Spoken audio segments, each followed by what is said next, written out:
Swayam Prabha. Digital India. Educated India.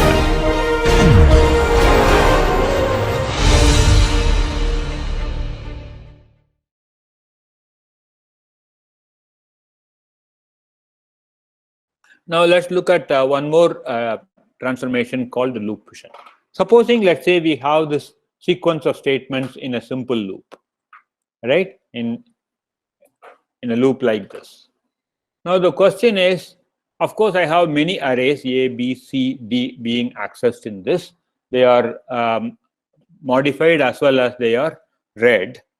Now, let's say that for some reason, I want to execute this as 4 independent loops, right, for each one of the statement. Is it possible, right? For example, I will have one loop with statement S1, one loop with statement S2, one loop with statement S3, and so on. Is that possible? Why would I want to do that kind of distribution of this into multiple loops? Might be because of the fact that there are many arrays which are being accessed, and when I iterate over them, right, I have to store all of these arrays in my cache if I want to have, right, if I want to have good performance. And putting all these arrays together in the cache might mean that I may not have enough capacity, and I may end up in having capacity misses. So that's the reason why people might want to do loop fission. Loop fission can also be done to do parallelization. Again, the question is, can I parallelize this loop, right? So let's try to look at it, and let's try to look at what are the dependencies between the different statements of this loop, right? So let's try to build the dependence graph. And then after building the dependence graph, if you see cycles in the graph, then those cycles essentially means that that may not allow you to parallelize or vectorize. So then what you do is that you identify what are called the strongly connected components, and then you have to keep them together. And the remaining things, you can actually do a topological ordering, and then you can do fission based on that. I'll give you the example so that you will understand this better, right? So let's take the same example. Now, you can see here that I have represented the dependence graph. Because this is a singly nested loop, right? Your distance vectors is basically one tuple, right? And therefore, I have just represented them as one rather than as a vector. But that's essentially a vector of dimension 1. Now you can see that there is a dependence from S2 to S1 because S2 produces the value of B of I, which is being consumed by S1 in iteration I plus 1. Therefore, there is a dependence, and that dependence is with a distance 1. Similarly, there is a dependence from S3 to S2 because this produces C of I and this consumes C of I minus 1. There is a dependence from S2 to S3 also because of this B of I, and that is in the same iteration, right? The same ith iteration. That is 0, and typically you don't write 0 there, but it means it is 0. Similarly, from S3 to S4 because of this C of I, and from S4 to itself because S4 produces a value of D of I, which is being consumed in the next iteration D of I, in the next iteration I plus 1. So that is the self loop that you see here. So this is the set of all dependencies that you see in this loop. Okay. Now you can see that there is a strongly connected component between S2 and S3, right? What does that really mean? It essentially tells that if I want to do fission and I want to say remove remove S2 and S3 in 2 different loops, would that give me a legal loop, right? Of course, you compute all of this B, right, and you can pass it on to S3, but then whatever S3 computes is also going to be used by S2. Whatever S2 computes is required by S3. Whatever S3 computes is required by S2 in the subsequent iteration. Therefore, there is the dependency that S2 is dependent on S3 and S3 is dependent on S2. So you can't be executing these two things as 2 separate loops. So this is why we say that whenever you have a strongly connected component like this, right, that strongly connected component has to be dealt as one loop that cannot be separated as a separate loop. Now, once you do that, what happens? You essentially have S2, S3 together as one node, and then S1 and S4 as other nodes. And the dependencies is like S2 produces something which is being consumed by S1 in a subsequent iteration. And similarly, S4 has a dependence to itself, and S4 is also dependent on S3, but that is a loop independent dependence, right? Whatever value S3 produces, the same thing is being consumed by S4 subsequently. So now if you try to do this, and now you have this kind of a graph, then each strongly connected component is one loop, and every other node is other loops. And then they are positioned in the particular order by which, if you do a topological sort of them, then the loops appear exactly in the same order. So let's see what that is. So you take the statement and now write it in the following way, where you put S2 and S3 together in one loop, and that loop happens first. Then subsequently you have the S1 loop and the S4 loop. They can be in any order because there is no dependence between them, right? You could have S4 and then S1, or you could have S1 and S4, doesn't matter. Now if you look at it, whether this transformation satisfies all the dependencies that were there originally, you can see they do, because the dependence from S1, S2 to S3 as well as S3 to S2 is being satisfied because these two things are kept together. There was no disturbance, right? Now there was a dependence from S2 to S1, which is a loop carried dependence, and you can see that this is supposed to use the value of B of I, which was produced in the previous iteration, which is of course produced in a previous loop here, and therefore this dependence is satisfied. Similarly, S4 is supposed to take the value of C of I, which was computed, and that's also happening here. So by doing this, by identifying the dependencies between them, right, and by considering all the strongly connected components as one element or one loop, you can now do this loop fission of this loop. This loop fission is exactly satisfies all the dependencies that were there in the original loop. You can't fission this part of the loop, because if you fission, then you will violate one of the two dependencies. Because what does it mean to say fission this loop?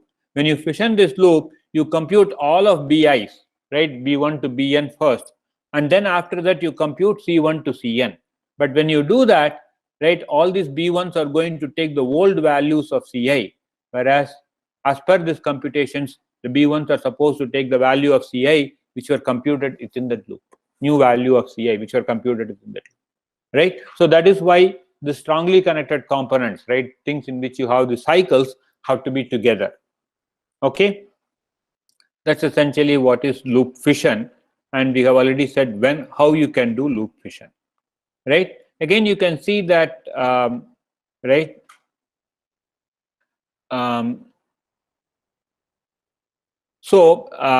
because of this strongly connected component here and the cycle here, this loop cannot be vectorized.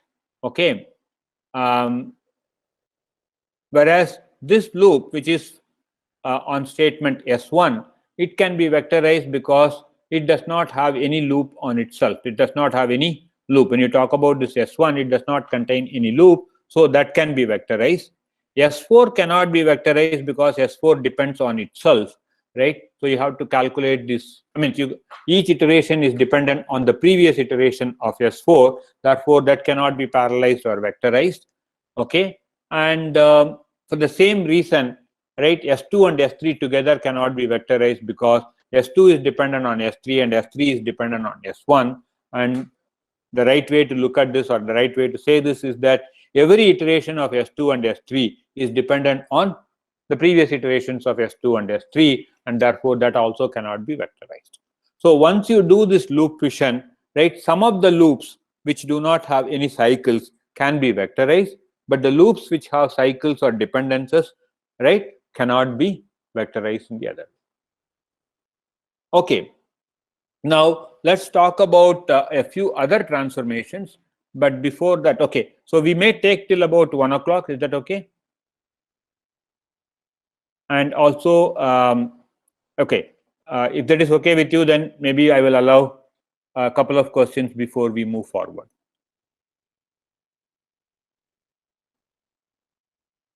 Any questions? Yes. So by fissioning the loop, I guess what we are doing is that we are allowing better utilization of what I'm understanding is that we improve the cache hit rate for the loops that we are processing, right? Correct. That is one benefit or one reason, motivation for doing it. But the other one is also vectorization or parallelization. Yeah. Yeah. Okay. Yeah, what you said is correct, because once you fission the loop, right? For example, when you want to execute this loop, you are only concerned about holding B array and C array in your cache, right? Yeah. As long as you can hold them, you will have very good hit rate as far as this execution of this loop is concerned.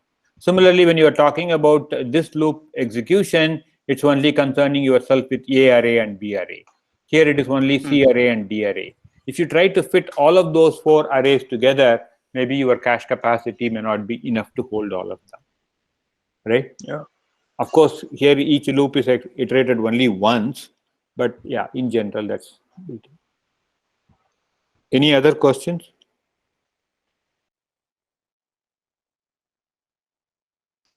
No, thank you. Okay. So let's talk about 3 other interesting transformations. Maybe I'll only talk about 2 in the interest of time. The third one you can read it up later. Okay, and I will also talk about vectorization and parallelization. So we'll talk about these 3 different transformations, namely loop interchange, loop reversal, and loop queuing. These 3 transformations are called unimodular transformations because this transformation can be represented by means of a transformation matrix. And that transformation matrix happens to be a unimodular matrix. And then I'll actually give you an example so that you will understand what I mean by these definitions, right? So what happens is that when you perform these transformations, you can take your index vector I, and if you multiply your index vector by the transformation matrix, that gives you the transformed index vector, iteration vector. Similarly, if you take your dependence distance, and you multiply your dependence distance by the transformation matrix, that gives you the transformed dependence. So that is why all of this is useful. So let me just skip this definition of unimodular transformation and then go to the example and then tell you what that transformation matrix is and how it actually transforms the iteration vector as well as the dependence distances. Let's take the same example here that probably we saw some time ago. And here I'm going through a nested loop, and I'm essentially doing some computation, correct? Now, in this case, the I loop, and then there is this J loop. Question is, can I interchange the I and J loop for whatever reason I want to do that? Right? We saw that in the case of when we talked about caches, we said that if you have a J loop and then an I loop, right, and for a C program, that may be a bad way of accessing the array, and then doing a loop interchange would improve your spatial locality, etc., etc. But here, let's say that I want to do certain parallelization or whatever, right? And maybe that's the reason why I want to do interchange. I will come to parallelization a little bit later, but let's ask the question, can I interchange the I and J loop here, right? That means, can I write this in this following way? Is that legal or not legal, right? Let's try to understand that, okay? Why do we want to do loop interchange? Because as I mentioned earlier, for exploiting better locality or for exploiting parallelism, you may want to do that. So we already covered that. But let's take the same loop and then understand what it means if you want to do loop interchange. Again, I have shown all the iteration points, right, for this particular loop. And the dependence here is that whatever x of ij is computing in the ijth iteration is going to be read in the I plus 1 comma jth iteration, right? Because when you have a iteration vector I plus 1 j, that is going to access the location x of ij, correct? So that is basically a distance of 1 comma 0, right? Because I plus 1 comma j is going to access it, that's a destination, and the source of that dependence is I comma j. Therefore, if you subtract I plus 1 comma j, if you subtract I comma j from I plus 1 comma j, you will get a 1 0. So that 1 0 vector is this one. So these are the dependencies in this, right? And the order in which the loop is traversed is that for different elements of j you go first, and then for different elements of I. So this is the order of traversal. And when you do this, you can always see that whatever you are computing here, right, can be used by whatever you are computing here. And whatever you are computing here is going to be used by whatever you are computing there. Therefore, you could see that your order essentially is ensuring this dependence. So if you do any other order, that order must also preserve this true dependence, preserve this dependence that is at whatever dependence that you have in the loop, that must be preserved. The question is, when you do this loop interchange, right, and you have this loop like this, what is the order in which you are traversing? The order in which you are traversing is something like this. Now you see, when you traverse like this, are you satisfying the true dependence, or are you satisfying the original dependence which was there in the loop? The answer is yes, because it doesn't matter whether you traverse this way or you traverse this way, the dependence 1 0 is satisfied in both cases, right? Therefore, you could see that whether you do loop interchange or not, right, I mean, in both cases, original loop as well as in the interchange loop, the dependencies are maintained. Okay. Now let's take another example. In this particular case, I have an anti-dependence, and the anti-dependence is in this direction, right? Whatever that is being consumed, right, in I comma jth iteration is going to be written in the I plus 1 comma j minus 1th iteration, right? One iteration means in that way. So that dependence is actually marked like this. Okay. Now again, if you look at sorry, what happened? Yeah.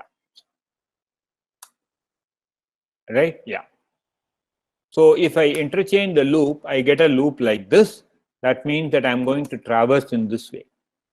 So when I traverse in this way, what happens is that I'm going to modify, right, this means I'm going to modify the A corresponding to this location, and then when I try to read it in the next subsequently, right, what happens is that I have the new value rather than the old value.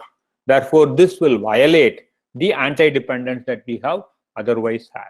Therefore, this interchange is not legal, right? Now let's try to formalize this using this transformation matrix and then understand what that is, right? So if you look at it, the original loop was I comma j, that is the order, but now you want to do j comma I.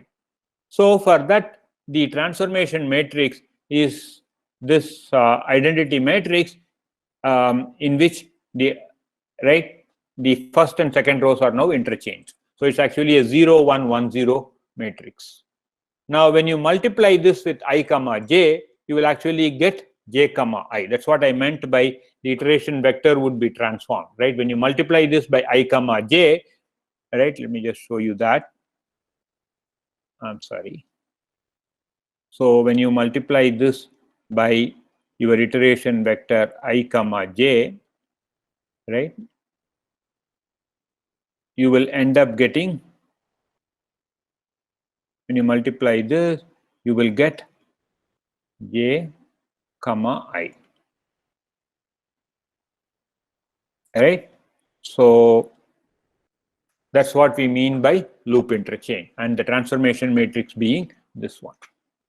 Okay, so if you're talking about an n level deep loop nest, then if you want to interchange two levels I and j, that essentially means that you are swapping those two rows in the identity matrix. Okay, now let's see what happens in the transformed loop. How does the transformed distances look like, right? So again, going back to our original example, right, here the distance vector is 1 comma 0, right, and that's what I have over here. And in the transformed loop, what happens is this 1 comma 0 distance now becomes 0 comma 1 distance, right? Note that both 1 0 and 0 1 are lexicographically positive, right? That means that in the original loop, I had a distance vector 1, 0, which is a lexicographically positive dependence, right? And then in the transformed loop, I have a dependence which is 0, 1, which is also lexicographically positive. So the transformation essentially says that if your transformed dependences are lexicographically positive, then the transformation is legal. If the transformed dependences turn out to be lexicographically negative, right, then that transformation is not legal. That's essentially what it is. So you will see now here, right? Here what you are seeing is that the dependence that we are talking about is essentially a 1 minus 1 anti-dependence, right? From 1 minus 1 anti-dependence. And when you take this transformation matrix and then multiply it by 1 minus 1, you end up in a dependence vector which is minus 1, 1. Minus 1, 1 is a lexicographically negative because it is less than 0, 0. Right? So when that happens, you say that the transformation is not legal. The transformed dependence is less than 0, and therefore you say that it is not a legal, right, transformation. Right? So that's the whole idea. Now let's see how you can, what else you can do to make this transformation legal. I will very quickly go through this because it might take some time to do this animation. So what I will do is that I will do a loop interchange, but I will also reverse the order in which this is being done. So instead of going from 1 to n, I'm going to do from n to 1. So you can see that the order in which I'm going to do is like this. And when I do that, I will now preserve the anti-dependence as it is, right? And the beauty of all of this is that you can represent the interchange as a unimodular transformation. You can represent the loop reversal as a unimodular transformation. And the composition of these two transformations is essentially the multiplication of the respective matrices. So that's the whole idea. So this is the loop reversal transformation. This is the loop interchange transformation. So you can actually multiply them. And this is the composed transformation. Now you take the composed transformation and then you take your dependence vector and then you multiply the composed transformation with the dependence vector, you get a positive dependence vector. And because this dependence vector is positive, this composed transformation is legal. And as you can see here in the previous example, the composed transformation of loop interchange and reversal, right, essentially preserves the dependence. So that's how you work on this, right? Okay, so let me see. So this essentially captures what we said. If the transformation matrix, right, when multiplied with the dependences, if they result in lexicographically positive dependences, then, right, all the dependences are satisfied and therefore the transformation is legal. But if on the other hand, if the multiplication gives you a lexicographically negative, right, dependence, then the dependences are violated and the transformation is not legal. So for every dependence that you have in your original loop, multiplication of the transformation matrix with the dependence must result in a lexicographically positive value. Okay, now let's just spend the next 5 minutes or so talking about how to parallelize loops, right? But before we talk about parallelizing, we'll also say when we can actually permute all the loops. So let me not go into the actual definition, but let's look at the following things. Right? Supposing, let's say that these are the dependencies that I have, right, in a particular loop nest. Okay, so again, just to be very clear, right? So this is one dependence that I have. This is a three-way nested loop. This is another dependence that I have, right? And this is another dependence that I have, and so on. Sorry. Yeah, right. These are the dependencies that I have. Correct. 1 second.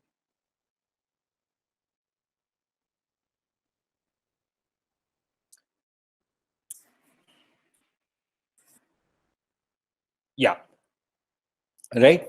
So whenever you have something like this, if there is one column consisting of all zeros, right, then you can actually take that column and then you can move it outward, right? And that essentially allows you, right?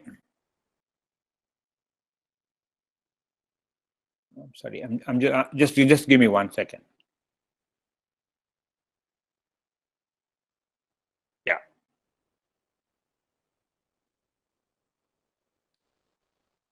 So actually this tells which of the loops are permutable. Okay. I got confused with parallelization. Sorry about that. Okay. So this essentially gives you definitions of, if you look at all of these things, right? Right. So actually, let me not worry about this one. Sorry. So in this particular example, right, iterations. So each one of them is, yeah, I'm sorry. I think I messed it up. Just give me 1 second. Right. Okay. So you have to think, the right way to think about it is something like this. Sorry, I made a mistake. Let me check this. So let's say that this is a four-way nested loop. This corresponds to I. This corresponds to I1. This corresponds to I2. This corresponds to I3, and this corresponds to I4. Right. Now, what happens is that you can just look at the dependencies in the graph. Each one of them, this is one dependence, this is another dependence. There are three dependencies in this loop nest. Okay, I just got confused and then I interchanged rows for columns and columns for rows. Sorry about that. So there are basically four loop nests, and right, it's a four-way nested loop, and there are three dependencies that you have, right? And now when you look at it, what it says is that if you have one column consisting of, right, so in this particular case, what we are saying is that these three, right, yeah, so these three iterations, these three loops can be permuted in any way, but this cannot be permuted with I1. This is because I1 has a lexicographically positive, each of these dependencies is lexicographically positive in the I1 dimension, and therefore you can't permute it with them, because if you permute them, you could potentially get a zero, potentially get a lexicographically negative dependence. That's the reason. Okay, so I think, right. So this is about parallelization. Now again, if you have a dependence like this, and if you have one column consisting of equal sign, then the iteration corresponding to that particular column can be permuted and can be moved to the outermost loop, and that can be parallelized. Okay, I'll give you examples of this so that you will understand. Right. So essentially, you do an interchange of this with this one, and what happens is that this is all, there is all the dependencies in this particular loop, or in this particular loop, or within the same iteration vector, and therefore it can be parallelized. Right. So let me give you an example so that you will understand this. Let me just, okay, just give me 1 sec.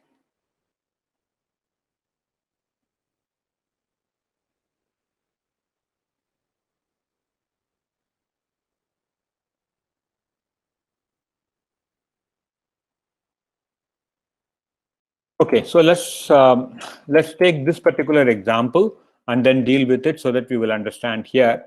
So I have a two-way nested loop, right? And the dependence that you see here is that every ijth iteration, right, produces a value which is going to be consumed by the next I comma j plus 1th iteration, right? So what we can do here is that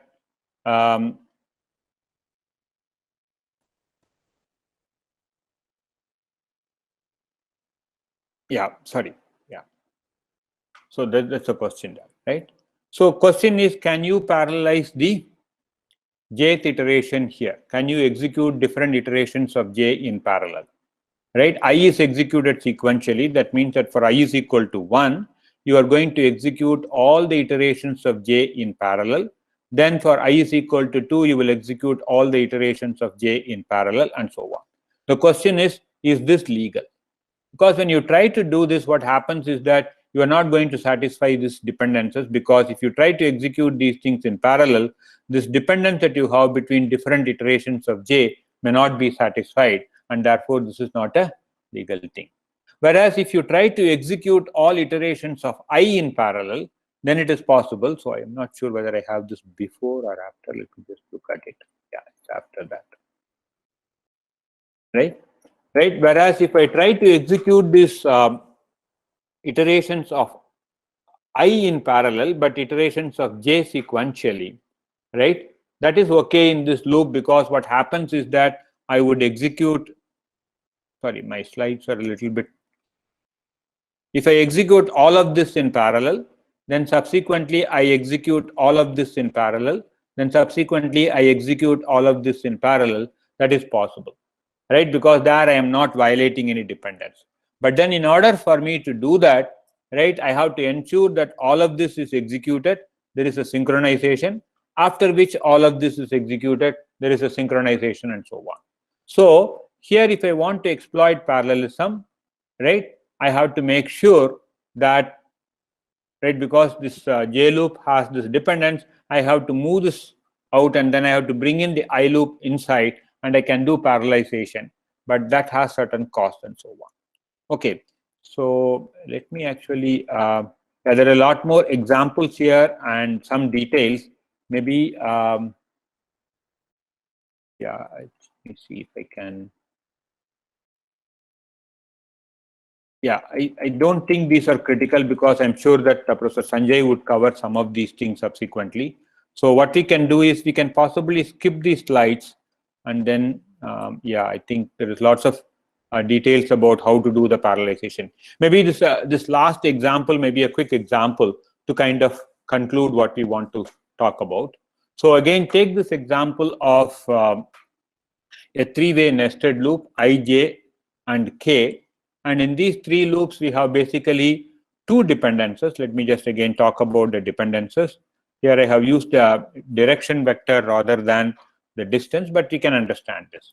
So you can see that there is a dependence from going from here to here, right? Whatever is the value of Aij k, which is produced in the ij kth iteration, is going to be consumed or read, right, by this read in I plus 1, j plus 1, kth iteration. Therefore, this distance vector is basically, we can say 1, 1, 0, right? That is one distance vector that we are talking about, right? Then there is a dependence from here to here, right? And that dependence vector is essentially 1, 0, right, and minus 1. Okay.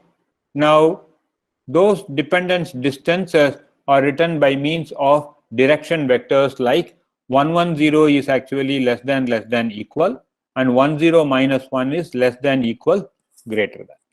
Now the question is, how do we execute this loop in parallel, right?